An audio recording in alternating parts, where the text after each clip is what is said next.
Hi everyone, in front of me I've got LENOVO Tab P12 and let me share with you how to enable the night light or eye comfort mode. So let's start with the customization. We have to open the settings and here in this left section scroll and find the display. Let's tap on it. Now we have to scroll down to localize eye protection mode, which is the night light mode in this device.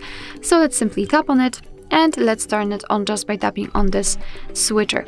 And as you can see, the screen turns a little bit yellowish or amber. It is in order to filter the blue light. What's more, it will be much easier for you to look at the screen at the dim light. So if you're a night owl, then I highly recommend to use this mode. So here we've got the switcher, which will allow us to change the intensity of that feature. By going to the left, we can make it cooler, and by going to the right, warmer. So it's totally up to you which level is the most comfortable for you. Just set it like that.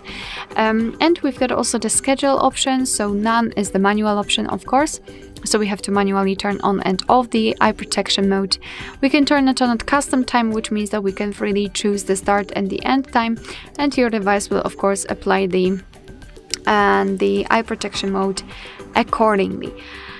We can also turn it on from sunset to sunrise, which means that your device will automatically decide when the sunsets and sunrises are. It is, I believe, location based. So it's up to you which option you prefer to use. I prefer the none. So this is the whole customization, and if you want to have much faster access to this option, simply unroll the top bar, and here we have to unroll fully this right section to be able to check all of the icons. And here we should be able to find the eye protection mode, which is right here. So all we have to do is to tap on it to activate this option. You can see the changes, and tap on it again to turn it off. Alright, so that will be all. Thank you so much for watching. I hope that this video was helpful, and if it was, please hit the subscribe button and leave the thumbs up.